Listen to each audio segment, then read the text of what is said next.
All right. Hi, everybody. Welcome to Tundra Fight School. My name is Tundra. This is part 3 of my buoyancy series. Today we're going to be doing some air drag and stuff.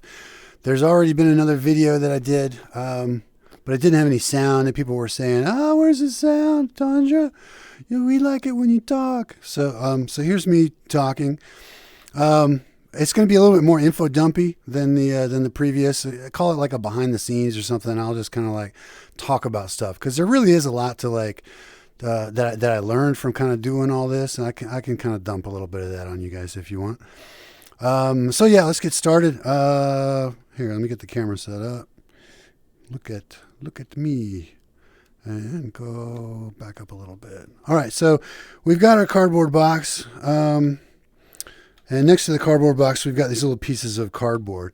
The box was really made just so that you would identify these little squares as like cardboard squares. And I was hoping that people would recognize that these aren't falling normally. They're being affected by air resistance.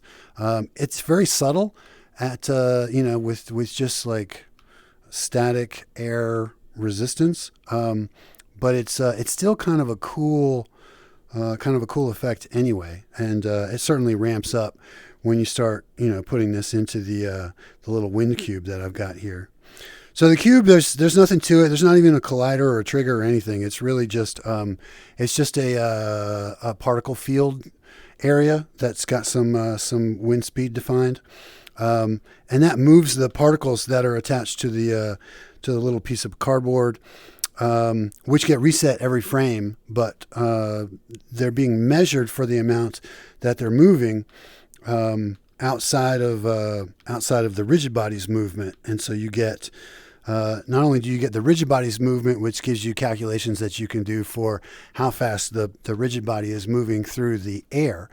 But you can measure the particle movement also to figure out whether or not you've got any particle field stuff that's affecting the wind speed or whatever.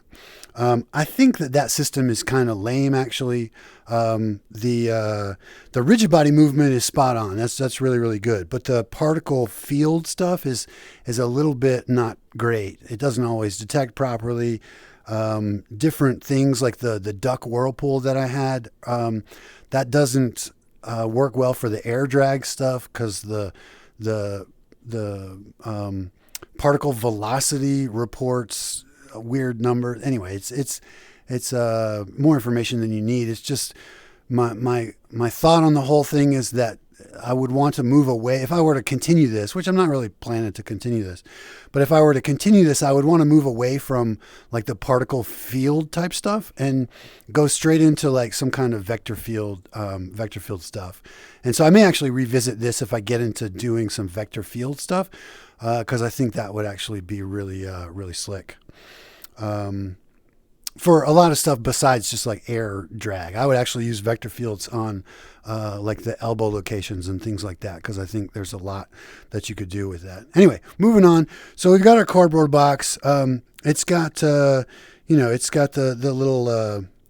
little packing peanuts in there. It's a super meager amount of packing peanuts because they are individual rigid bodies with drag calculations being done on every one of them individually. So they're expensive, but they just look so cool to see them like fly around. But I couldn't use very many. I think there's only like 100 here. I tried to do a lot more than that, and it was just like, no, not having it. But even just a few look really, really cool. And I think I could probably optimize those to work a lot better. But I'm not really trying to like flesh out this drag system too much. Not for the purposes of doing like, hundreds and hundreds of objects. I don't think it's really for that. It's for making a few objects, act, even more realistic. And it does, I don't know, it does feel good to like, see these things interact with, the air. It feels pretty cool. Especially like, I don't know, the little peanuts and stuff. You grab the box and they go flying everywhere and stuff. And when the helicopter flies over them and they're getting launched and stuff, it just feels like more, I don't know, a little bit more like this is a real space, like a little bit more immersive or something. I don't know. Anyway, I think there's something to it. It's worth exploring some more. But I don't need to deep dive this too much more. Most of the information that I wanted from doing some of this particle exploration, I've kind of gotten what I've needed out of it, and yeah, I'm pretty good with it. Let's see. So the helicopter. Let me bring that over real quick. So this is a coaxial design. I actually have one of these in real life. So I was curious, whether it would fly like my RC model would. And sure enough, it's got like all the same issues with like gyroscopic precession, toilet bowl effect, all that kind of stuff. It's got that going on. And so I had to write a pretty good flight controller to keep this thing airborne, man. Cause it's, these things, I don't know, these things they're kind of terrifying. Like I said in chat, they just really, really, really want to smash themselves into the ground. I mean, here, let me go first person. I mean, it's crazy. Like it looks like it's just floating around and hovering and it's just minding its own business and it's no big deal. But the reality is there are a lot of calculations that are doing minute corrections.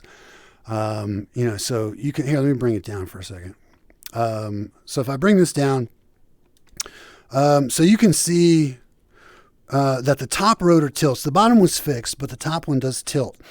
And that allows me to do the pitch and the roll. The yaw is done by changing the relative speeds of the rotors against each other. If one's going faster, then it's going to pull it around in that direction.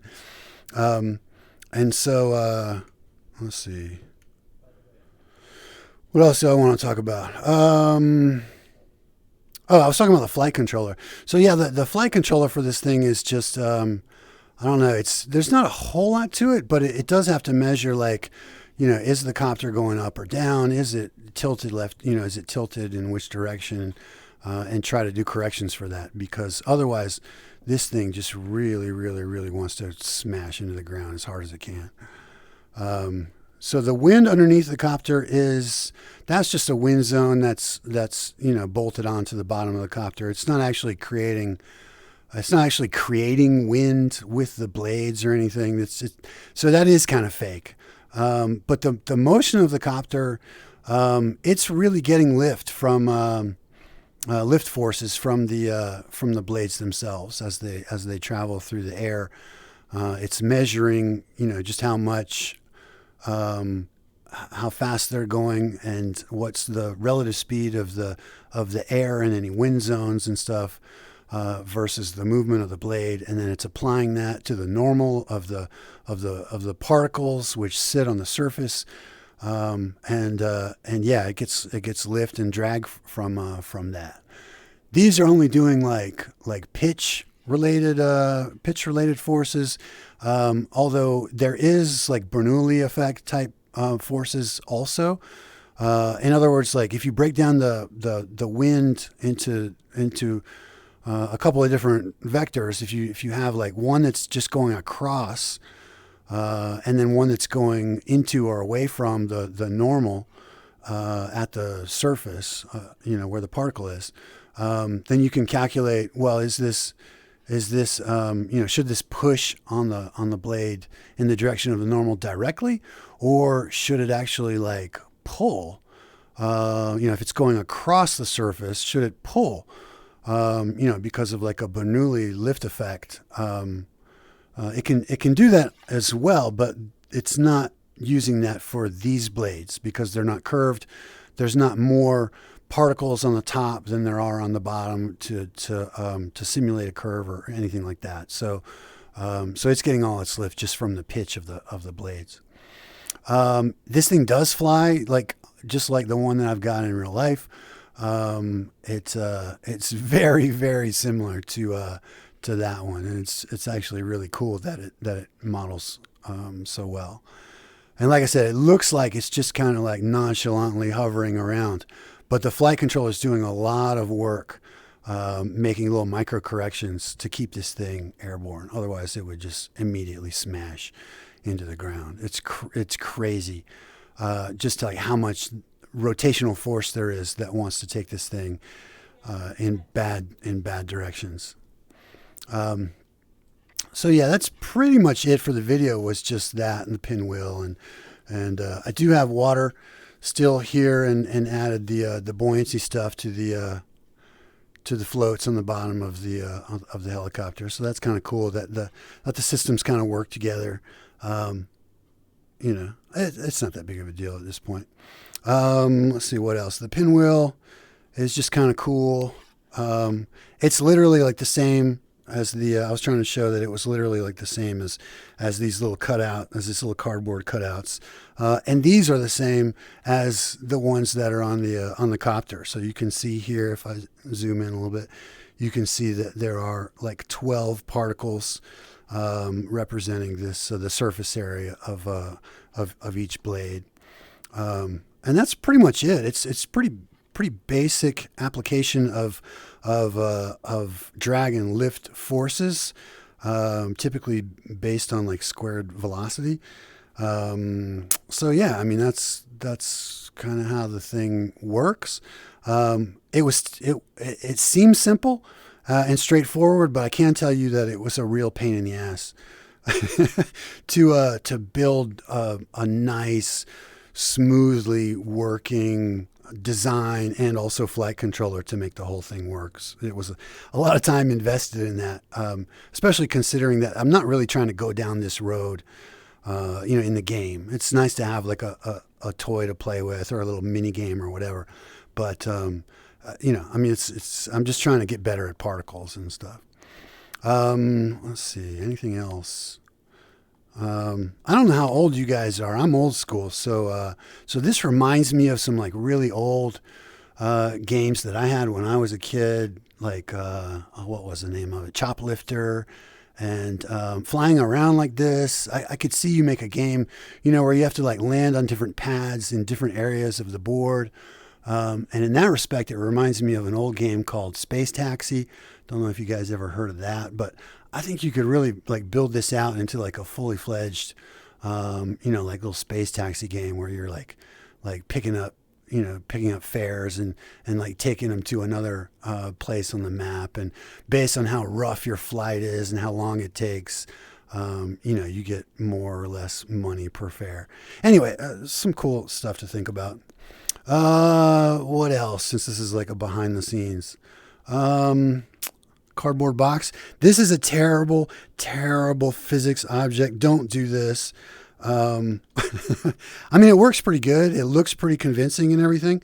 But the thinness of the colliders is just awful. If I mess with this long enough, my fingers are going to get caught on something that thin. So it's just not a good physics object. You could fatten it up and fatten up the colliders. It'd probably be fine. But yeah, visually it's pretty nice. But I wouldn't want to actually like use that for like real physicsy stuff, especially with like hundreds of these little packing peanuts. That's a recipe for like not good physics. Anyway, hopefully you guys are enjoying this little behind the scenes, and I've done some info dump for those of you who were saddened by the fact that the other video didn't have any audio. So yeah, that's pretty much it. Here, let me one last little flight. I did add like a little particle effect. Pew, pew, pew, pew, pew, pew, pew. Anyway, that's it. Thanks for watching this redundant video. Take care, guys. Bye.